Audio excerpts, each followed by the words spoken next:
بسم اللہ الرحمن الرحیم۔ السلام علیکم ناظرین اکرام۔ پاکستان کی تاریخ میں بہت سی مذہبی تحریکوں کے ساتھ ساتھ متعدد مذہبی شخصیات افق پر نمودار ہوئیں۔ ان میں سے اکثر کو اوپر آنے میں بہت وقت لگا اور بہت ساری غیر معروف رہ کر ختم ہو گئیں۔ بہت سی ایسی ہیں جو بہت کم وقت میں اوپر آئیں اور متعارف ہو گئیں۔ ان میں سے ایک مذہبی جماعت تحریک لبیک یا رسول اللہ صلی اللہ علیہ وسلم۔ اس تحریک کے جنم کو حادثاتی کہا جائے تو یہ بے جا نہ ہوگا۔ اس جماعت کو وجود میں لانے والے عوامل نے اس جماعت کو حادثاتی جلا بخشی اور پھر یہ پوری طرح ملک کے معاشرتی اور مذہبی افق پر چھا گئی۔ اس جماعت کو وجود میں آنے کا پہلا جواز 2011 میں پیدا ہوا جب پنجاب کے گورنر سلیمان تاثیر کو پنجاب پولیس کے کانسٹیبل ملک ممتاز حسین قادری نے اس وقت گولیاں مار کر ہلاک کر دیا جب وہ اس کی حفاظت کی ڈیوٹی پر مامور تھا۔ سلیمان تاثیر پر الزام تھا کہ اس نے پاکستان کے توہین رسالت کے قانون 295C کو کالا قانون قرار دیا تھا اور اس طرح توہین رسالت کا مرتکب ہوا تھا۔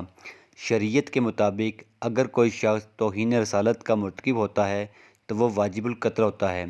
اس کے ساتھ ساتھ سلیمان تاثیر آسیہ مسیح خاتون جس پر توہین رسالت کا الزام تھا اور جیل میں تھی، اس کی سرپرستی کر رہا تھا۔ اس پر کچھ علماء نے اسے واجب القتل قرار دے دیا تھا۔ ممتاز قادری کو سلیمان تاثیر کے قتل کے بعد پولیس نے گرفتار کر لیا، جس کے بعد عوام کی ہمدردیاں ممتاز قادری کے حق میں آنا شروع ہو گئیں۔ لوگ ممتاز قادری اور اس کے والدین کو اس عمل پر سراہنے لگے، جن میں بہت سے علماء اکرام، مشائخ اور پیر شامل تھے۔ اس میں پاکستان کی مذہبی جماعتیں بھی شامل تھیں جنہوں نے ممتاز قادری کے حق میں جلوس نکالے۔ کچھ سیاسی جماعتیں اور شخصیتیں ایسی بھی تھیں جنہوں نے ممتاز قادری کے اس عمل کو دہشت گردی قرار دیا۔ تحریک لبیک کے وجود کا دوسرا اور اہم جواز اس وقت پیدا ہوا جب ممتاز قادری کو سلیمان تاثیر کے قتل کے جرم میں 29 فروری 2016 کو سینٹرل جیل راولپنڈی میں پھانسی دے دی گئی۔ ممتاز قادری کے جنازے میں ایک جمع افیر نے شرکت کی، جن میں چوٹی کے علماء اکرام، پیر، مشائخ اور دور دراز سے آئے ہوئے لوگوں نے شرکت کی۔ بہت سے معتبر تجزیہ نگاروں کے مطابق ممتاز قادری کا جنازہ ملک کے بڑے بڑے جنازوں میں شامل تھا۔ بہت سے علماء اکرام نے ممتاز قادری کو شہید قرار دیا اور ان کو غازی ممتاز قادری شہید کا لقب بھی دیا۔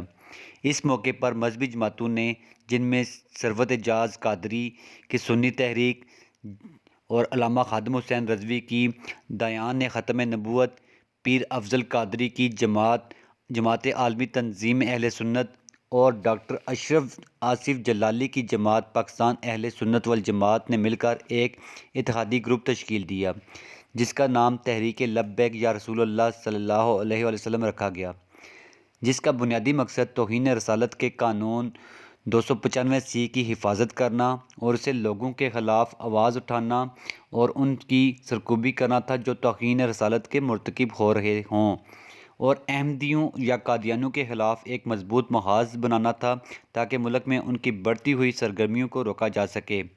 تحریک لبیک یا رسول اللہ کے امیر علامہ خادم حسین رضوی مقرر ہوئے، جبکہ ڈاکٹر اشرف آصف جلالی اور پیر افضل قادری بھی ان کے روح رواں بن گئے۔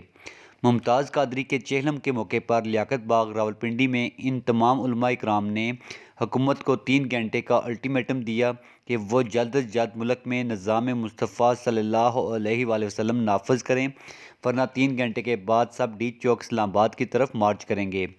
حکومت سے مذاکرات ناکام ہوئے اور 3 گھنٹے گزرنے کے بعد یہ لوگ ڈی چوک اسلام آباد پہنچ گئے اور وہاں کئی روز تک دھرنا دیا۔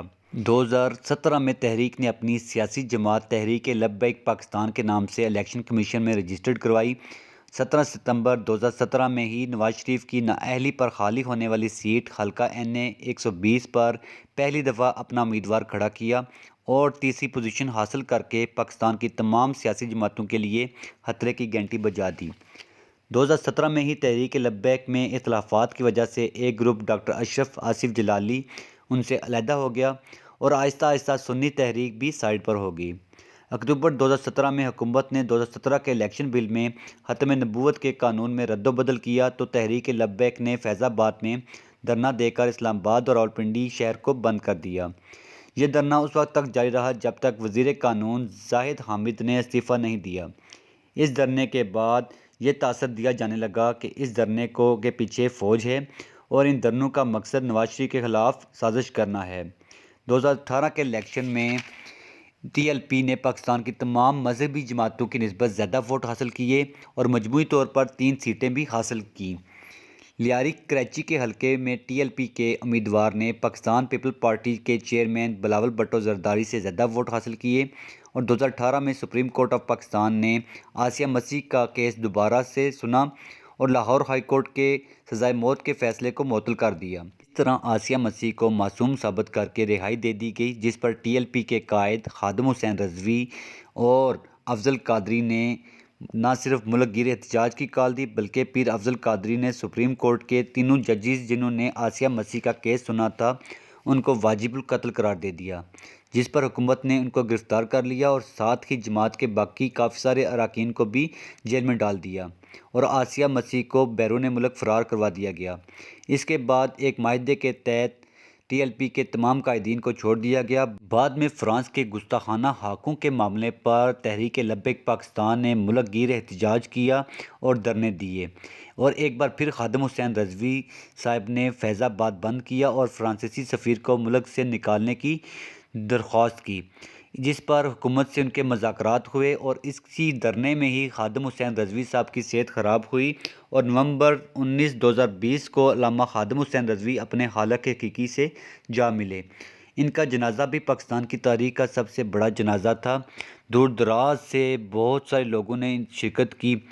علامہ خادم حسین رضوی کے بعد جماعتی قائدین نے مشاورت کے ساتھ ان کے بیٹے علامہ سعد حسین رضوی کو جماعت کا امیر بنایا، جنہوں نے جماعت کو پرجوش طریقے سے چلایا اور حکومت سے مطالبہ رکھا کہ فرانسیسی سفیر کو جلد از جلد ملک سے بھیج دیا جائے اور اسی مطالبے کے تحت حالیہ دھرنا شامل تھا، جس میں خادم حسین رضوی کے صاحبزادے علامہ سعد حسین رضوی کو حکومت نے گرفتار بھی کیا اور پولیس کے ساتھ جھڑپوں میں بے شمار کارکن شہید بھی ہوئے۔